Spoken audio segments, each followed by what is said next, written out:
नमस्कार मित्रों, हीरा वर्ल्ड में आपका फिर से स्वागत करते हैं। वीडियो 2018 की श्रृंखला चला रहे थे हम लोग, जिसमें हम स्पेशल जीएस और करेंट अफेयर की श्रृंखला चला रहे हैं। यह स्पेशल जीएस का दूसरा भाग है।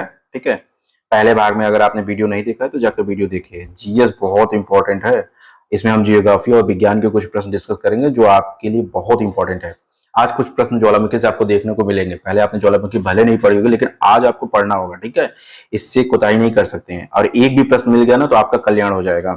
मेरी एक भी वीडियो से यदि एक भी प्रश्न मिला तो आपका बहुत ज्यादा कल्याण हो जाएगा। ठीक है, इसीलिए पीडीएफ और वीडियो दोनों दिए जरा। आते हैं पहले प्रश्न की तरफ कि सबसे देखा जाए तो आकार की दृष्टि से सबसे बड़ा ज्वालामुखी कौन सा है? तो सबसे जो बड़ा ज्वालामुखी जो है मोनोलोवा है। आते हैं दूसरे क्वेश्चन की तरफ। ज्वालामुखी को मिलान करना है। ठीक है, माउंट रेनियर। माउंट रेनियर किसी कहां पे है? यूएसए में है। ठीक है, एटना आपका कहां है? इटली है। पेरिकुटिन कहां है आपका? मैक्सिको में है। टॉल कहां है आपका? फिलीपींस में है। अगले क्वेश्चन की तरफ आते हैं। सबसे ऊंचा ज्वालामुखी पूछा गया है, याद रखिएगा। सबसे ऊंचा ज्वालामुखी माउंट कोटापेक्सी है। वीडियो को लेके एकदम तैयार रहिए। 2018 बहुत सारे वीडियोस आप देखते होंगे, मात्र 20 क्वेश्चन डिस्कस कराते हैं या 30 क्वेश्चन, 1.5 घंटे का वीडियो होता है। पर मेरा वीडियो 10 मिनट में ही होता है। इसलिए सबसे पहले आप तैयार रहिए क्वेश्चन को करने के। बस क्वेश्चन देखना है और उसको टिक करना है और उसके बारे में बस जानना है। अगर आपको जरूरत पड़ती है तो आप अपने लूसेंट को लेकर तैयार रहिए। जो जो क्वेश्चन आपको नहीं आता है बस उसको कट करिए और लूसेंट में जाकर उसके बारे में पढ़ लीजिए। ठीक है, आपका तैयार हो जाएगा। मैं यहाँ वही प्रश्न दे रहा हूं जो बहुत इंपॉर्टेंट है। ठीक है, पूछा गया वायुमंडल की मतलब मौसम गतिविधियां किस वायुमंडल के परत में होती थी? सब जानते हैं, क्षोभ मंडल में। अब आप पता करिए समताप मंडल में क्या है, आयन मंडल में क्या है, बहिर्मंडल में क्या है। इसके बारे में आगे मैं चर्चा करूंगा, फिर भी देखिएगा। पूछा गया है बैरोमीटर में यदि पानी में अचानक गिरावट आ जाए, मतलब पानी अचानक, बैरोमीटर होता है ना, बैरोमीटर किस तरह होता है? ठीक है, उसमें ऐसे ऐसे मात्राएं लगी होती है। पानी अगर अचानक मीटर उसका नीचे इस तरह गिर गया, ठीक है, तो उसका क्या मतलब होता है? उसका मतलब होता है भैया तूफान आने वाला है। ठीक है, इस बात का ध्यान रखिएगा।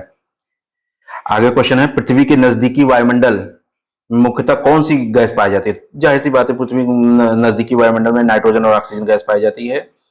क्वेश्चन है अगला, question number 7, great barrier reef कहां स्थित है और किस सागर में है? सबसे बड़ी बात, ग्रेट बैरियर रीफ कहां स्थित है? तो आपको पता ही होगा, ऑस्ट्रेलिया में। ग्रेट बैरियर इस तरफ है, तो ग्रेट बैरियर रीफ आपको कहां पर जाएगा? ऑस्ट्रेलिया में और प्रशांत महासागर में। ऑस्ट्रेलिया जो है प्रशांत महासागर में है। ठीक है, अगले क्वेश्चन की तरफ, कौन सा देश अरंड तेल बीज का सबसे बड़ा उत्पादक और निर्यातक है? तो ये तो इसमें भारत है भैया, इसमें तो कोई डाउट ही नहीं है।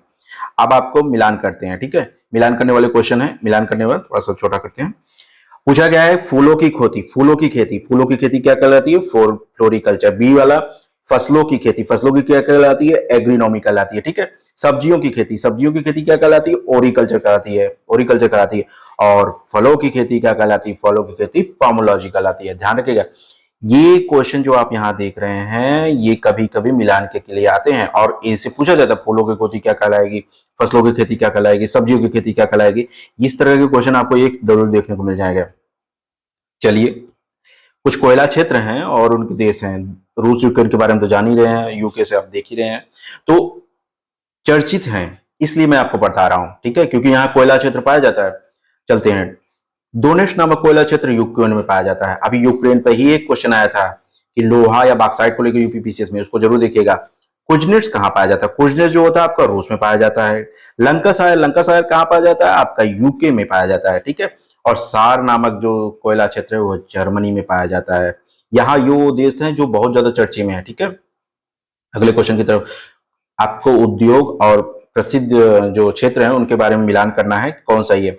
लौह इस्पात एसन में होता है। ठीक है, मोटर वाहन कहाँ होता है? कोलन में होता है। इलेक्ट्रॉनिक संचार म्यूनिक में होता है। ऑप्टिकल यंत्र ड्रेसडेन में ना होकर स्टुअर्टगार्ट में होता है। ठीक है, अगले क्वेश्चन की तरफ, कौन सा सुमेलित नहीं है? प्रश्न पहले देख लेते हैं, कभी कभी नहीं और सही पूछता है, तो पूछा गया कौन सा सही नहीं है। ब्राजील धारा कहां बहती है? दक्षिणी अटलांटिक महासागर में। ठीक है, अगुहास धारा कहां बनती है? हिंद महासागर में। और गल्फ स्ट्रीम धारा कहां बहती है? उत्तरी अटलांटिक महासागर में। और हेम्बोल्ट धारा कहां बहती है? हुम्बोल्ट धारा आपका उत्तरी अटलांटिक में नहीं, उत्तरी उत्तरी उत्तरी प्रशांत महासागर में नहीं, दक्षिणी प्रशांत महासागर में बहती है। देखिए, पिछली बार जब हमने क्वेश्चन पढ़ाया था तो उसमें धारा के क्वेश्चन आपको बताए गए थे। आपको धारा को लेकर थोड़ा सा सतर्क होना चाहिए। धारा कौन सी गर्म धारा है, कौन सी ठंडी धारा। मैं एक वीडियो में कोशिश करूंगा कि एक गर्म और ठंडी धारा बता दूंगा। जो वीडियो 2018 के लिए नए नए क्वेश्चन अगर आएंगे तो ये बहुत इंपॉर्टेंट हो जाएगा, ठीक है। अगले प्रश्न की तरफ चलते हैं। पेरू की ठंडी जलधारा, तो वही हेम्बोल्ट की जलधारा, ठीक है।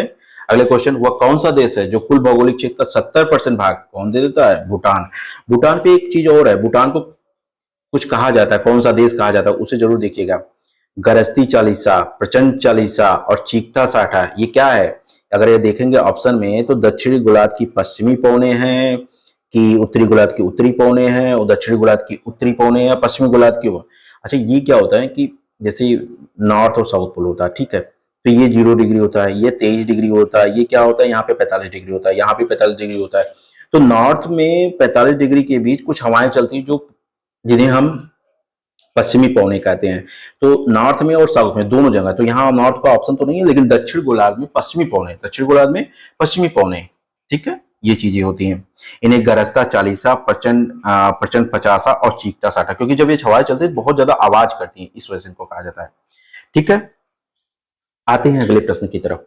वह कौन सा देश है जो मुलायम लकड़ी और लकड़ी की लुगदी का सबसे बड़ा उत्पादक है? तो ये अमेरिका है, इसमें कोई डाउट करने वाली नहीं है। इमारती लकड़ी और मिलान करने वाले क्षेत्र, ये इमारती लकड़ी और देश दिए गए हैं, ठीक है। सबसे पहले देवदार, आपको पता है देवदार कनाडा में पाया जाता है, क्योंकि कनाडा बहुत ज्यादा संपन्न है, ठीक है। डगल सफर, डगल सफर कहाँ? मैक्सिको में, ठीक है। सागौन, सागौन आपका कहाँ पे? म्यांमार में। महागोनी कहाँ हो जाए? होंडुरासो में, महागोनी होंडुरासो में। तो मिलान वाले क्वेश्चन को ध्यान रखिएगा, 4 क्वेश्चन 4 सब्जेक्ट में एक क्वेश्चन में देखने को मिल जाते हैं। अगले क्वेश्चन की तरफ आते हैं। निम्नलिखित में से कच्चा तेल व प्राकृतिक गैस क्या कहलाता है? जाहिर सी बात है, तो जीवाश्म फ्यूल कहलाएगा, इसमें कोई दो राय नहीं है। पूछा गया है निम्नलिखित जनसंख्या की दृष्टि से कौन सा सत्य है? एक निश्चित क्षेत्र में अनिश्चित समय में वहां की जनसंख्या में होने वाले परिवर्तन को कहते हैं। एक निश्चित क्षेत्र में और निश्चित समय में होने वाली जनसंख्या में परिवर्तन को जनसंख्या परिवर्तन, ये कथन सही है। कम अवधि में जनसंख्या वृद्धि जिस जनसंख्या विस्फोट कहलाता है, तो ये कथन, दोनों कथन सही है। अभी पीसीएस के एग्जाम हुआ था तो उसमें कुछ ऐसे ही कथन पूछ लिए जाते हैं, तो सिंपल कभी कभी प्रश्न फंसाने के लिए आपसे कथन ही पूछ लिए जाते हैं या परिभाषा ही पूछ ली जाती है, ठीक है। चलिए आते हैं अगले प्रश्न की तरफ। पूछा गया है कौन सा नकदी फसल नहीं है? तो चाय जो है नकदी फसल नहीं है, ये बागानी फसल है, ठीक है, कोई दो राय नहीं। आते हैं फिर मिलान करने आया। खाद्यान्न पूछा कौन सा मिलान सही नहीं है? खाद्यान्न फसल में गेहूं मक्का आता है, हाँ सही है भैया। नकदी फसल में गन्ना और तिलहन आता है, हाँ ये भी सही है भैया। क्या बागानी फसल में दाल और जौ आता है? नहीं, बागानी फसल में दाल और जौ नहीं आता है। बागानी फसल में आपको नारियल, कोको, चाय ये सब दिख जाएगा। रेशेदार फसल में कपास और जूट दिख जाएगा। तो 4 प्रश्न है, यहां से एक प्रश्न आ सकता है। अब यहाँ पे संस्थान दिया गया है, मुख्यालय दिए गए। जैसे अगर आप देखेंगे तो विविध जो लूसेंट में पीछे की तरफ दिया जाता है, जीत दृष्टिया इसमें भी पीछे की तरफ है। जो स्टील जीएस, जिसे हम स्टील जीएस कहते हैं, ये भी यहाँ से क्वेश्चन आ सकते हैं, ठीक है। तो पूछ रहा है खाद्य संगठन, खाद्य एवं कृषि संगठन FAQ कहाँ है? रोम में, इटली में है इसका संग्रहालय। दूसरा, अंतरराष्ट्रीय वानिकी अनुसंधान के कहाँ? वागोर, इंडोनेशिया, हाँ ये भी सही है। विश्व मौसम संगठन ब्राजील में? नहीं, विश्व मौसम संगठन यहाँ नहीं है। विश्व मौसम विज्ञान संगठन जिनेवा स्विट्जरलैंड में है। और अंतरराष्ट्रीय चावल अनुसंधान केंद्र फिलीपीन, मनीषा। ये तो कई बार क्वेश्चन में पूछा गया है, ठीक है। आते हैं अगले क्वेश्चन की तरफ। औद्योगिक क्षेत्र और देश, किनकी कहाँ पे है? किनकी आपका जापान में है, ठीक है। कैंटन, कैंटन कहाँ पे है आपका? चीन में है। लॉरेन कहाँ पे है आपका? लॉरेन आपका फ्रांस में है। और बेलो हॉरिज़ॉन्टल कहाँ पे है? ब्राजील में है आपका, ठीक है। आते हैं अगले क्वेश्चन की तरफ।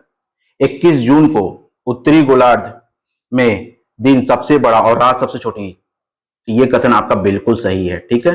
दूसरा, 22 दिसंबर को दक्षिणी गोलार्ध में दिन सबसे बड़ा और रात सबसे छोटी होती है, ये भी कथन आपका सत्य है। तो दोनों कथन आपके बिल्कुल सत्य हैं, ध्यान रखिएगा। जियोग्राफी के प्रश्न है और ये प्रश्न पिछले कई बार से नहीं आए हुए हैं, तो इनके आने की पॉसिबिलिटी ज्यादा है। आते हैं अगले प्रश्न की तरफ। सत्य कथन पूछा गया है, ठीक है। चंद्रग्रहण हमेशा पूर्णिमा की रात को होता है, प्रत्येक पूर्णिमा को चंद्रग्रहण नहीं होता, ये कथन बिल्कुल सही है। सूर्य ग्रहण हमेशा अमावस्या को होता है, लेकिन चंद्र के कक्ष तल में 5 डिग्री झुकाव के कारण यह प्रत्येक अमावस्या का घटित नहीं होता, ये कथन बिल्कुल सही है। ये परिभाषा, ये जब आप पढ़ेंगे एस्ट्रोलॉजी तो उसमें आप मतलब उसमें आपको बताया जाएगा सब। आगे क्वेश्चन की चलते हैं। ओजोन क्षरण रोकने के लिए मॉन्ट्रियल प्रोटोकॉल कब शुरू हुआ? 87 में, बिल्कुल सही। मॉन्ट्रियल प्रोटोकॉल संसाथी किगाली समझौता 2016 प्रावधान किया गया। ये कथन बिल्कुल दोनों सही है। ठीक है, अगले क्वेश्चन कहते हैं कार्बन डाइऑक्साइड, नाइट्रस ऑक्साइड, धरातली ओजोन और जल वाष्प मीथेन हरित गैस है, हरित गृह गैस है। हाँ, ये बिल्कुल सही है। दूसरा, जल वाष्प, कार्बन डाइऑक्साइड और नाइट्रस ऑक्साइड ओजोन में परिवर्तन करते हैं। हाँ, ये दोनों कथन बिल्कुल सही है। आगे चलते हैं। अभी हमने ऊपर क्षोभ मंडल के बारे में जिक्र किया था, अब यहाँ भी क्वेश्चन है रेडियो तरंग वायुमंडल के किस परत में? तो आयन मंडल में। जैसे ये परत होती है तो ये सबसे ऊपर आयन मंडल, बहिर्मंडल के ऊपर आयन मंडल एक यहाँ होता है। जब रेडियो तरंग जाती है तो यहाँ से ऐसे वापस आ जाती है। ये हमारी पृथ्वी होती है, तभी हम इसको प्रसारण सुन पाते हैं, तभी हम आवाज सुन पाते हैं। ठीक है, आगे क्वेश्चन है क्षोभ मंडल में मौसम संबंधी घटनाएं होती हैं, सही है। समताप मंडल में ओजोन परत होता है, सही है। आयन मंडल में पृथ्वी की सतह की परिवर्तित रेडियो तरंग होती है, ये भी सही है। मध्य मंडल क्या ध्रुव ज्योति होता है? नहीं, मध्य मंडल ध्रुव। इसलिए इसमें कौन कथन सही हो गया? 1 2 3, इसका सी ऑप्शन वाला कथन सही हो गया। ठीक है, इसमें से देख लीजिए। कोरोलिसिस बल के लिए क्या बोला गया यहाँ पे? यह एक आभासी बल है, सही बात है, यह आभासी है। पृथ्वी के गुणन से उत्पन्न होता, सही है। पृथ्वी के गुणन के कारण वायु की दिशा में विक्षोभ उत्पन्न होता है, यह भी सही है। यह विक्षोभ उत्पन्न करने वालों को गुरुत्वाकर्षण बल की संख्या दी जाती है, नहीं, इसे गुरुत्वाकर्षण नहीं, इसे विक्षेप बल कहा जाता है। ठीक है, तो इसलिए कथन 1 और 2 सही है। ठीक है, अगर आपको ये पीडीएफ चाहिए तो आप हमारे रावर्ट का ऐप डाउनलोड करें। वीडियो के लिए हम बहुत ही जबरदस्त बैच चला रहे हैं, जिसमें टेस्ट सीरीज 20 टेस्ट सीरीज करा रहे हैं और एकदम अपडेटेड टेस्ट सीरीज। किसी भी जानकारी के लिए आप हमें इस नंबर पर फोन करें। और एक बात ध्यान रखें, 30 क्वेश्चन मैंने कराया है और बहुत ही कम समय में, बहुत ज्यादा अपना टाइम बर्बाद ना करें, अपने आप को तैयार करें। ठीक है, तब तक के लिए धन्यवाद, मिलते हैं अगले वीडियो में।